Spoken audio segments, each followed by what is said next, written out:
오늘은 성령 강림절입니다. 교회에는 여러 가지 절기가 있습니다. 이 절기를 우리가 다른 말로 표현하면 기념일입니다. 기념하는 날. 그게 절기라는 거예요. 여러분들에게 다 기념일이 있는 줄 압니다. 저에게도 기념일이 있습니다. 물론 제 가족들의 생일이 기념일이지요. 우리 가족 해봐야 뭐 네 식구 말고 우리 양가의 부모님까지 그런 분들의 생일은 다 기념일로 우리가 챙기고 그렇게 합니다. 뿐만 아니라 또 결혼 기념일 굉장히 또 챙겨야 되죠. 또 저 같은 경우는 이제 아버님이 돌아가셨으니까 아버님 그 추모일 이런 날들이 다 기념일입니다. 여러분, 그러면 교회에는 어떤 기념일들이 있습니까? 새해가 시작되는 송구영신 예배, 우리 예수님의 고난을 기념하는 고난주간, 부활절, 그 다음에 또 우리 6개월에 감사를 하면서 지켜주신 은혜에 감사하는 맥주절, 또 후반기 또 1년을 지켜주신 추수감사절, 예수님이 오신 성탄절, 이런 절기들이 계속해서 있습니다. 거기에 더불어서 우리 교회의 어떤 창립 기념일, 이런 일들이 우리 교회의 절기요 기념일이겠지요. 그런데 그 기념일 가운데 하나가 오늘 바로 성령 강림절이라는 겁니다. 성령 강림 주일이라는 것이요. 그런데 이 절기를 교회들이 열심히 지키지 않고 있습니다. 그리고 또 우리가 절기 때 되면은 헌금 봉투를 이렇게 내줍니다. 근데 오늘은 헌금 봉투를 안 드렸어요. 그러다 보니까 성령 강림절 뭐 그런 날이 있는가 보다 이렇게 등한시하지만은 여러분, 오늘 이 날이 굉장히 의미 있는 중요한 교회의 기념일이라는 겁니다. 그래서 오늘 제 설교는 이 교회력에 맞추어서 이 성령 강림절에 대해서 우리가 말씀을 조금 나누고자 합니다. 성령 강림절은요, 예수님께서 승천하신 다음에 며칠이 못 되어서 유대인의 그 절기 오순절에 그 다락방에 모였던 120명의 제자들에게 성령이 임재한 날을 우리는 성령 강림절이다, 그렇게 얘기하고 있습니다. 예수님의 부활하심을 목격했어요. 그 목격하고 유대인들의 그 방해 가운데서도 제자들이 흩어지지 않고 모여서 예수님과 함께 하다가 예수님의 그 승천하심까지 본 제자들이 오늘 이 사도행전 2장에 보면 다시 모였다고 말하고 있습니다. 사도행전 1장 15절에 보면 그 모인 수가 약 120명 되었더라, 그렇게 기록하고 있습니다. 그렇기 때문에 오늘 1절에 사람들이 다 한 곳에 모여 있더라, 이 사람들의 숫자가 1장 15절에 근거해서 한 120명쯤 될 것이다 추측하는 거지. 그렇게 모여 있었습니다. 모여서 아마 기도했던 것 같습니다. 그때에 모여서 다 같이 한 곳에 모여 있을 때에 2절 보니까 호련히 갑자기 말씀 보니까 하늘로부터 급하고 강한 바람 같은 소리가 있어. 아주 급하고 강한 소리가 있는데 그 소리가 온 집에 가득했다라는 겁니다. 뿐만 아니고 불의 혀처럼 갈라지는 것들이 그 사람 개인 위에 하나씩 임하더니 그들이 성령이 충만함을 받고 성령의 말하시게 하심을 따라서 여러 다른 언어로 말하기를 시작하더라 하는 오늘 이 본문의 내용이 성령 강림절의 시작이라는 것입니다. 그리고 이제 5절에서부터 시작되는 말씀은 그들의 그 방언이 어떤 방언이냐, 오늘 우리가 말하는 방언하고는 조금 틀린 방언입니다. 우리는 천상의 소리이기 때문에 무슨 소리인지 모르겠지만 이 양반들이 했던 방언은, 이 오순절은 유대인의 절기예요. 1년에 남자는 3번 이 절기 때 예루살렘에 와요. 그러니까 세계 각지에 흩어져 있던 유대인들이 오늘 그 자신들의 절기를 지키기 위해서 예루살렘에 모입니다. 그런데 그곳에서 자기들 지금 거하고 살고 있는 지방의 언어가 시작되는 거예요. 예루살렘에 모였지만 뭐 저 터키 지방에서 모인 사람들도 있고 저 아프리카 지역에서 온 사람들도 있고 각 지역에 모인 사람들이 있습니다. 근데 그 모인 사람들이 그 지역마다 언어가 있을 거 아니에요. 그런데 예루살렘에 올 때 우리 지역에서는 우리만 온 줄 알았는데 자기 지역의 말소리가 막 들립니다. 저 아프리카에서 나오는 방언 소리가 들리고 저 터키 지방의 소리가 들리고 이게 무슨 일인가 봤더니 그 자기하고 자기들이 알지 못하는 사람들 물어보니까 예루살렘 본토박이들이 앉아가지고 모여서 기도를 하는데 자기 나라 말로 한다라는 거예요. 그 신기한 역사. 근데 그 역사에 대해서 어떤 사람들은 술 취했다 조롱하기도 하고 그런 내용들이 14절까지 13절까지 내용입니다. 그리고 14절에서는 베드로가 그 성령 충만함에 따라서 설교를 합니다. 그 설교가 36절까지입니다. 36절까지 그 베드로의 그 설교를 듣고 아주 명설교지요. 그 설교를 듣고 37절에 보니까 그들이 이 말을 듣고 마음에 찔려 베드로와 다른 사도들에게 물어 이르되 형제들아 우리가 어찌할꼬 하거늘. 그들이 이제 어떻게 하느냐 설교를 듣고 반응이 나타납니다. 38절에 예수를 믿어라 강권하는 얘기 나오고요. 그리고 41절에 보니까 믿은 사람의 수가 3,000이나 되더라. 그러면서 42절 이하에는 초대교회의 어떤 성도들의 모습을 서술하고 있습니다. 그래서 이 사도행전 2장은 성령 강림으로 인해서 초대교회가 시작되어지는 것들을 기록한 것이 사도행전 2장이지. 여러분 성령 강림절은요 예수님의 제자들 중에 몇 사람이 성령 충만한 날이 아니라 초대교회가 세계교회가 시작하는 그 서막을 알려주는 것이 성령 강림절이라는 겁니다. 사랑하는 성도 여러분, 전 세계 교회의 생일이 언제냐? 물론 우리 교회의 생일은요 11월 16일 우리 교회가 창립한 날입니다. 그러나 전 세계 교회가 시작한 날이 어디냐? 바로 성령 강림절이라는 거죠. 성령 강림은 교회의 설립의 중요함을 오늘 우리에게 보여주는 사건이라는 겁니다.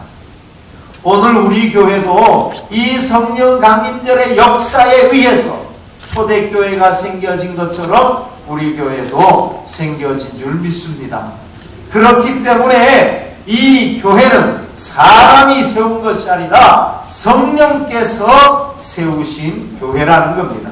성령의 임재로 비로소 교회가 이 땅에 시작되어지는 날, 그것이 바로 성령 강림절이지.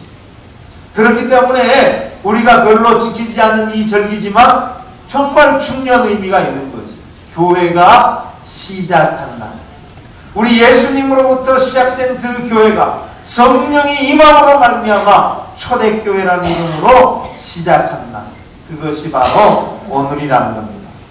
그리고 또 성령이 오심이 중요한 이유가 있습니다. 그건 예수님의 말씀 가운데서 발견되어지는데 요한복음 16장 7절과 8절에 보면 그러나 내가 너희에게 실상을 말하노니 내가 떠나는 것이 너희에게 유익이라. 여러분 이 말이 이해되십니까? 제자들과 함께 하셨던 그 예수님이 내가 너희를 떠나는 것이 너희에게 유익이다. 여러분 그 얘기를 들었던 제자들은요 청천벽력 같은 속이었을 것입니다. 예수님과 동고동락한 지 3년입니다. 예수님만 계시면 두려울 게 없습니다. 예수님 계시면 병자들이 낫고 먹을 게 생기고 풍랑이 잔잔해지는 하나님이신 예수님, 그 예수님이 영원토록 이 제자들과 함께 하셔야 되는데 뭐라고 말씀하고 있습니까? 내가 실상을 말한다. 그러면서 뭐라고 말합니까? 내가 떠나는 것이 너희에게 유익이다. 여러분 그 말씀을 제자들은 이해하지 못했습니다. 그러면서 예수님은 계속해서 말씀합니다. 내가 떠나가지 아니하면 보혜사가 너희에게 오시지 아니할 것이요 가면 내가 그를 너희에게로 보내리니. 예수님이 가시지 않고 우리와 영원토록 함께 하시면 성령께서 임하시지 않는다라는 거예요. 예수님이 가셔서 보내주셔야만 그 성령이 제자들에게 온다라는 거예요. 근데 성령이 오시니 예수님이 그들과 함께 있는 것보다 더 유익하다. 예수님 입으로 하시는 말씀이라는 겁니다. 오늘 우리가 그래서 성령 충만함, 성령이 우리에게 임함이 그렇게 중요한 겁니다. 사랑하는 성도 여러분, 저와 여러분 다 예수 믿는 줄 믿습니다.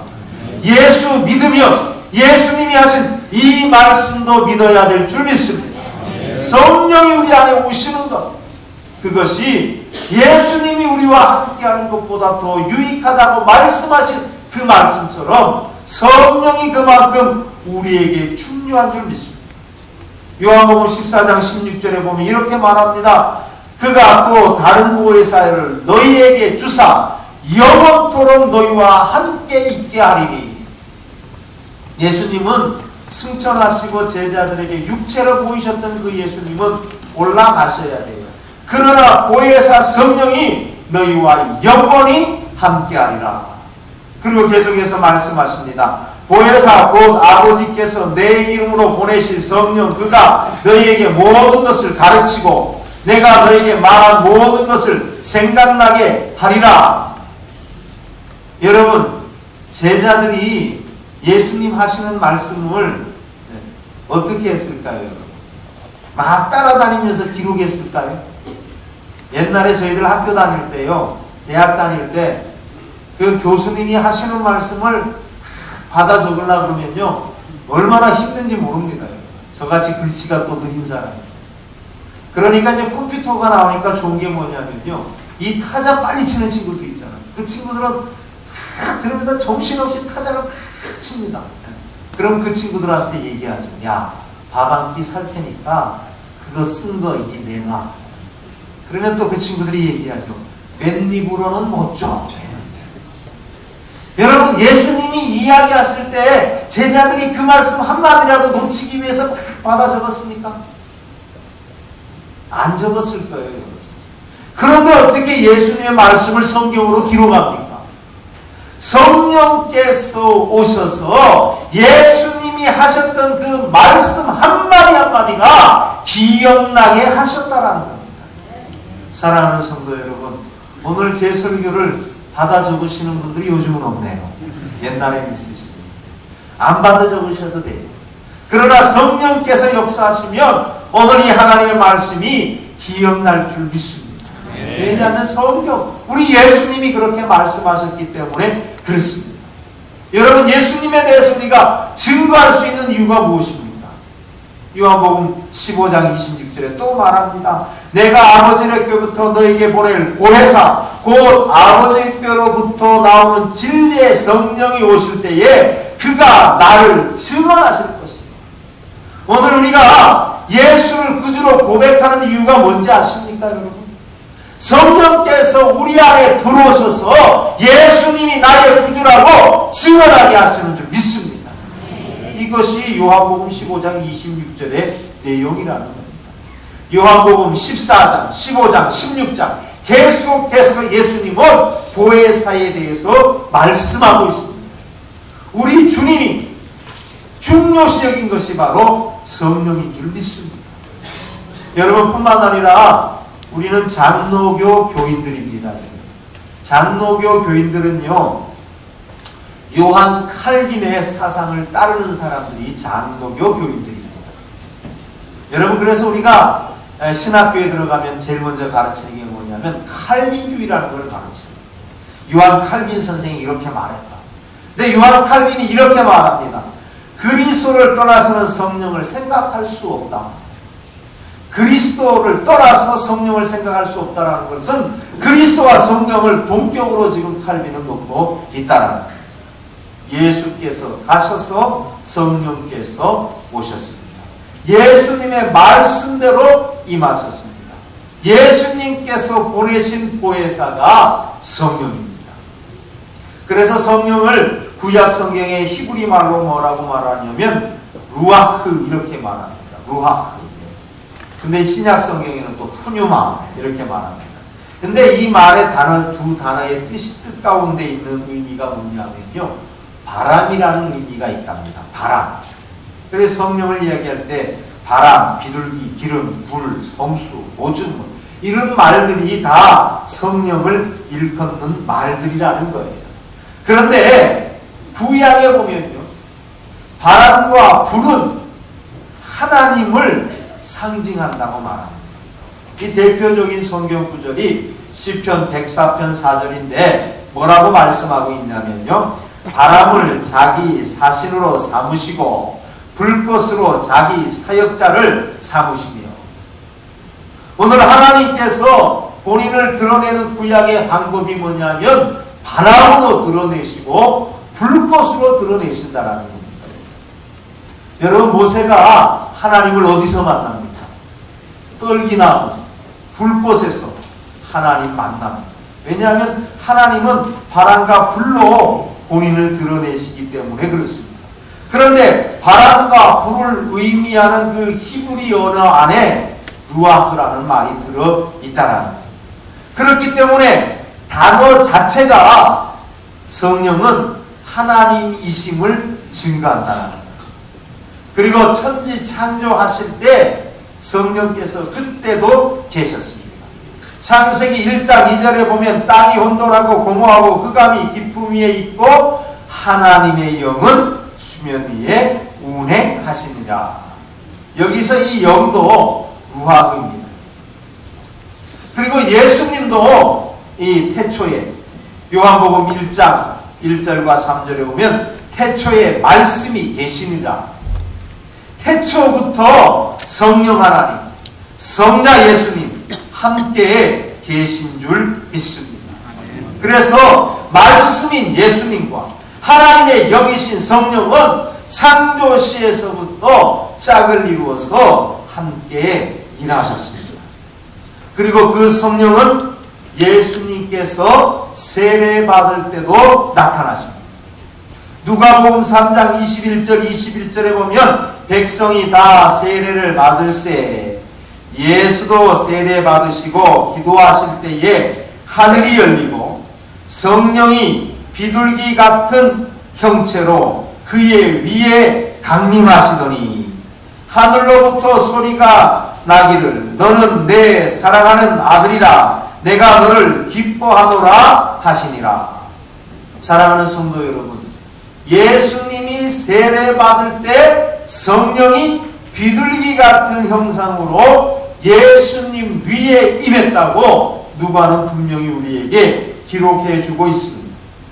그리고 예수님은 이 세례를 받으시고 난 이후에 예수님 개인의 삶이 아닌 우리 구주로서의 삶을 살아가기 시작합니다. 여러분, 이거를 우리는 공생애라고 말하겠죠. 공생애 역시 예수님이 성령의 그 임하심, 성령의 역사하심 이후에 예수님께서 공생애를 살아가셨습니다. 오늘 저는 그래서 이 성령 강림절에 세례를 베푸는 것이 참 큰 의미가 있다, 그렇게 생각합니다. 예수님도 새로운 공생애를 시작하실 때 세례 받음으로 시작했습니다. 그 세례 받을 때 성령이 임하는 거지. 오늘 우리 인생도 세례 받음으로 말미암아 하나님 앞에 새로운 피조물 되는 줄 믿습니다.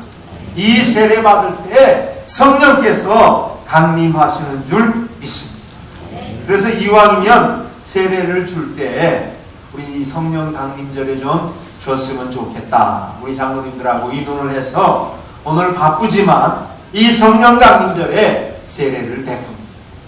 오늘 세례를 베풀 때 성령께서 역사하여 주실 줄 믿습니다. 그런 태초에 말씀이셨던 예수님이 승천하신 이후에 그리고 나서 함께 하셨던 성령께서 이제 정식으로 보혜사로 우리 구원에 관여하시고 역사하십니다. 이 보혜사라는 말은 여러 가지 의미가 있습니다. 뭐 상담자다, 조언자다, 위로자다, 중재자다, 조력자다, 대변자다, 지지자다, 심지어 친구란 의미도 있습니다. 그런데 공통점은 뭐냐면 보혜사 성령은 인격체라는 겁니다. 오늘 우리가 사도신경 신앙 고백 드릴 때마다 고백하는 말이 있습니다. 성령을 믿사오니. 여러분, 이 말은 우리가 성령을 인격체로 믿는다라는 말입니다. 오늘 우리가 호소하면 그 호소를 들으시는 성령, 그분은 우리와 똑같은 인격을 갖고 계시는 인격체인 줄 믿습니다. 그리고 우리는 성령의 역사를 믿고 그 성령께서 오늘 내 안에 계심을 믿는 것이 성령을 믿사오며 하는 신앙 고백인 줄 믿습니다. 사랑하는 성도 여러분, 오늘 우리가 진정한 성도가 되어줄 수 있는 것, 우리의 예배가 진정한 예배가 되어줄 수 있는 것, 성도의 교제가 진정한 교제가 되어줄 수 있는 그 모든 것이 성령으로 말미암아 가능한 일인 줄 믿습니다. 사랑하는 성도 여러분, 바울이요 자신 서신 곳곳에 보면 이런 말을 하고 있습니다. 예를 하나 들면 고린도전서 16장 20절에 보면 이렇게 말합니다. 모든 형제도 너희에게 무난하니 너희는 거룩하게 입맞춤으로 서로 무난하라. 이 바울 서신에 보면요, 입맞춤으로 무난하라. 여러분, 그 외국 사람들 만나면 인사가 뭡니까, 여러분? 이 처음 만나는 사람인데요, 남자 여자인데 입술에다 뽀뽀하는 게 아니고 볼에다 뽀뽀를 쭉 하고 이마에다 뽀뽀를 쭉 해줍니다.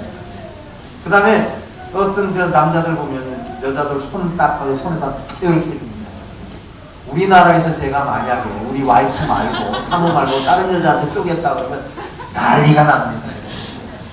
목사가 7개를 범했느니 어쩌느니 저쩌느니. 여러분, 그런데 서양 사람들은 어떻게 보면 더 성경적인 거예요. 왜냐하면 성경에 나와 있잖아요. 거룩하게라는 거는요, 이성을 만날 때 어떻게 좀 혹하는 마음으로, 유혹하는 마음으로 뽀뽀하는 게 아니고 거룩하게 입맞춤함으로 무난하다. 근데 왜 그렇게 말했냐면요, 당시 크리스찬들은 입맞춤으로 성령이 전달되어진다, 그렇게 생각했대요. 그래서 입맞출 때에 내 안에 있는 성령이 당신에게 그렇게 우리 전달되어지는 그런 의미에서 이 입맞춤을 했다라는 거예요. 그래서 성찬이 끝나면요, 그 지체들끼리 서로에게 입맞추었다고 이 초대교회의 기록에 보면 나옵니다. 왜냐하면 성령님의 전달을 느끼는 거죠. 사랑하는 성도 여러분, 오늘 이 성령 강림절에 우리 교회가 진정한 교회, 우리 예배가 진정한 예배, 우리 교회가 진정한 어떤 우리 교제가 되어지는 줄 믿습니다. 성령이 강림은 그래서 은혜와 굉장히 밀접한 관계를 갖고 있는 거죠. 사랑하는 성도 여러분, 우리가 세례교육할 때 은혜의 방편이 뭐냐? 3가지를 얘기합니다. 첫 번째는 말씀입니다. 두 번째는 기도입니다. 그리고 마지막으로 성례입니다.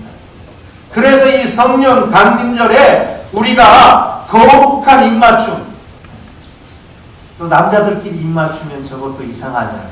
우리는 입맞춤하면 이상하게 보니까 우리 문화랑은 안 맞으니까 안 하지만, 오늘 우리가 서로 성찬하면서 같이 예수 그리스도의 이 몸 대신 이 떡과 피 대신 포도주를 나누면서 오늘 우리가 함께 은혜 나누는 시간 되어지기를 원합니다. 그래서 이 성찬을 저는 우리 또 장로님들하고 의논해서 이 성령 강림절 하자, 그렇게 이야기하고 있습니다. 그리고 이 성령 강림은요, 오늘 우리에게 하나님이 주시는 큰 축복 중에 하나인 줄 믿습니다. 그거를 좀 살펴보면요, 오늘 본문 말씀에 보면 성령께서 강림할 때 어떤 현상이 나타났습니다.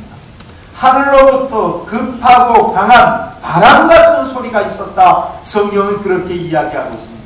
성령 강림이 어디로서부터 시작했습니까? 하늘로부터 임했다라는 거예요. 성령은 하늘로부터 왔습니다. 사랑하는 성도 여러분, 하늘로부터 오는 것, 구약에서 하늘로부터 오는 것들이 있었습니다. 대표적인 게 불이죠. 갈멜산에서 엘리야가 기도할 때, 그 450명 바알 선지자들과 대결할 때 불이 어디로부터 임했습니까? 하늘로부터 임했지. 그래서 모든 재물을 다 태워버립니다. 하늘로부터 임하는 것. 다시 말해서 하나님께로부터 성령이 임했다라는 사실을 이야기하고 있습니다. 그런데 어떻게 임해요? 바람같이 임했다 그랬지. 아까 계속해서 말씀드렸습니다. 구약에서 바람이라는 그 말이 뭐냐면 성령을 의미한다 그랬어요. 하나님의 임재를 나타내는 것이 성령이라 그랬어요. 하늘로부터 내린 바람, 이거는 하나님의 바람이요 하나님의 능력인 줄 믿습니다. 곧 이 오순절에 임한 성령은 바로 하나님 자신임을 성령이 알려주는 거죠. 오늘 오순절에 성령이 임함은 하나님 삼위일체 그 하나님이 오늘 우리에게 임하는 줄 믿습니다. 근데 임하는데 말씀 보면 뭐라고 임하냐면 온 집에 임했다고 말하고 있습니다. 이 말씀은요, 누구든지 성령 받기를 우리 하나님께서 원하신다라는 말씀입니다. 오늘 우리 모두에게 성령이 임하기를 하나님은 바라시는 줄 믿습니다. 근데 온 집에 임했다. 여러분이 온 집에 임했다라는 이 말이 무슨 말이냐 하면요, 사도행전 16장에 보면 두 가지 큰 사건이 나옵니다. 하나는 바울이 루디아의 집에 들어갑니다. 근데 루디아가 예수를 믿고 그와 그 집이 다 세례를 받았습니다. 루디아의 온 집이 예수 믿는 가정이 되어진 거지. 그리고 또 하나가 뭐냐면 빌립보 그 감옥의 간수 얘기입니다. 바울이 빌립보 감옥에 갇혀요. 근데 그때 찬양합니다. 옥토가 흔들립니다.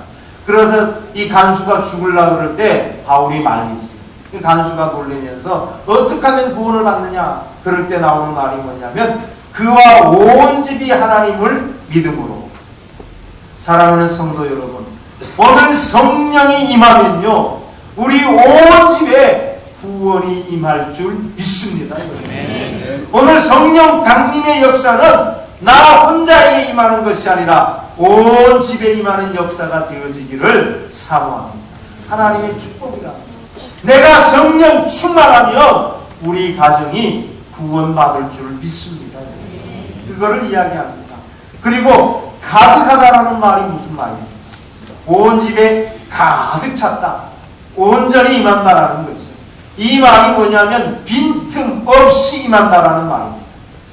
오늘 성령께서 우리에게 강림하시되 임하시되 성령 충만으로 임하시기를 원합니다. 여러분, 강림과 충만은 다릅니다. 여러분. 오늘 우리가 예수 그리스도를 믿으면 성령께서 강림해서 내 안에 거주하시는 줄 믿습니다. 그러나 충만은 성령은 강림했는데 충만할 수도 있고 안 충만할 수도 있고. 그런데 오늘 본문 말씀 임할 때 온 집안에 가득히 임했다고 말하는 것은 임할 때 성령 충만하게 또한 임한 줄 믿습니다. 사랑하는 성도 여러분, 그렇기 때문에 성령이 우리에게 임함이 축복인 줄 믿습니다. 내가 성령 충만함으로부터 우리 가족 구원이 시작되는 줄 믿습니다. 그리고 가득 차게 하시는 그 성령께서 오늘 우리 심령 가운데 채워주실 줄 믿습니다. 그래서 오늘 우리 교회와 우리 가정들이 하나님의 은총으로 날마다 성령 충만한 가정이 되어지기를 원합니다. 그리고 둘째로 말씀 보면 마치 불의 혀처럼 갈라지는 것들이 각 사람 위에 그 다음에 뭐가 나와요? 하나씩 임하더라. 그렇게 나오지요. 각 사람 위에 하나씩 임했다라는 거죠. 오늘 하나님께서 불로 임하십니다. 신명기 4장 24절에 보면 내 하나님 여호와는 소멸하는 불이시오. 사랑하는 성도 여러분, 불이신 하나님께서 오늘 우리 개인에게 임함을 각 사람 위에 임했다. 그렇게 얘기하고 있습니다. 성령이 온 집안에 임하는 것, 이걸 신학적 용어로 성령의 보편성입니다. 성령은 누구에게나 임하는 거지. 어떤 사람에게나 임하는 것입니다. 이게 성령의 보편성입니다. 그러나 또한 모든 사람에 임하겠지만 내 개인 한 사람 한 사람에 임하는 성령의 개별성을 이야기하고 있습니다. 사랑하는 성도 여러분, 오늘 우리가 받은 이 구원은 누구에게든지 주시는 구원이지만 우리 개인이 고백할 때에 임하는 역사지. 여러분, 이게 무엇입니까? 기독교가 말하는 구원의 진리라는 겁니다. 그렇기 때문에 구원의 역사는 예수 그리스도의 십자가로 말미암아 시작되어지지만 성령의 강림이 있어야만 오늘 저와 여러분이 진정한 구원자인 줄 믿습니다. 그 성령이 오늘 강림하셨다는 거죠. 그리고 각 사람에게 임한 결과가 무엇입니까? 4절입니다. 각 사람이 다 성령의 충만함을 받고, 다른 말로 은사 체험하는 거죠. 여러분, 제가 금요일 날도 말씀드렸습니다마는 사람이 혼자 멍하니 서 있습니다. 그때 우리는 뭐라고 말합니까? 저 사람 물 빠졌다, 넋이 나갔다, 그렇게 말하지. 반대로 어떤 일을 기막히게 잘합니다. 그럼 우리 뭐라고 말합니까? 저 사람 신들렸다, 신기에 가깝다, 그렇게 말합니다. 여러분, 이 말 자체가 오늘 우리가 영적이라는 존재인 것을 말 자체가 증거해 주고 있습니다. 사랑하는 성도 여러분, 오늘 우리는 영적 존재이기 때문에 그 영의 충만함이 있어야 될 줄 믿습니다. 영적인 존재이기 때문에 누군가 영적으로 도움을 줄 때에 우리 삶은 더욱더 풍성해진다는 겁니다. 오늘 우리의 영을 도우시는 분이 누구십니까? 성령님이신 줄 믿습니다. 그렇기 때문에 오늘 우리는 성령의 강림하심 뿐만 아니라 성령의 충만함이 있어야 될 줄 믿습니다. 그래서 진정으로 하나님 앞에 충성되고 충만한 영적인 존재로 살아가는 줄 믿습니다. 여러분, 사람이요, 성령의 그 충만함이 있을 때 어떤 자기 자신의 자신감들이 회복되어지고 있습니다. 그 대표적인 예가 엘리사가 엘리야에게 요구한 것이 무엇입니까? 승천하기 직전에 엘리사가 쫓아가서 뭐라고 말합니까? 내가 너한테 뭐 주기를 원하느냐? 그랬더니 엘리사가 스승에게 요구한 게 뭡니까? 당신의 영감을 갑절로 내게 주기를 원합니다. 이게 무슨 말입니까? 오늘 이 시대가, 저와 여러분이 살아가는 이 시대가 갑절의 영감이 필요한 시대인 줄 믿습니다. 그 영감이 무슨 말입니까? 성령 아닙니까? 오늘 우리가 성령 충만하여야만 되는 시대를 저와 여러분이 살아가는 줄 믿습니다. 그런데 중요한 것은요, 이 성령 강림의 역사는 어떨 때 일어나느냐? 120명이 한 자리에 모여서 기도할 때에 성령이 임한 줄 믿습니다. 예수님이 세례 받고 나서 그 다음 나오는 단어가 뭐냐면요, 기도하고 있을 때에 성령이 임했다, 그렇게 말하고 있습니다. 사랑하는 성도 여러분, 우리의 구원을 확증시키는 성령, 우리의 삶을 더욱더 풍성하게 하는 성령, 우리 삶 가운데 능력이 나타나는 그 성령, 그 성령의 충만함을 받으시는 우리 성도들이 되어지시기를 말씀으로 축원합니다. 그러기 위해서는 서로 위해서 기도할 수 있는 우리 사랑하는 성도들이 다 되어지시기를 말씀으로 축복합니다. 제가 잠시 기도하겠습니다. 사랑의 아버지 하나님, 감사합니다. 오늘 성령 충만함에 대해서 아버지 성령 강림전에 우리가 나누었습니다. 아버지, 그런 성령 충만함이 오늘 이 예배를 드리는 우리 성도들 개인에게 하나님 역사해 주셔서 우리가 더 풍성하게 능력 있게 하나님의 백성으로 살아갈 수 있는 성도들이 되어질 수 있도록 역사하여 주옵소서. 우리 구주 예수님 이름으로 감사하며 기도하옵나이다. 아멘.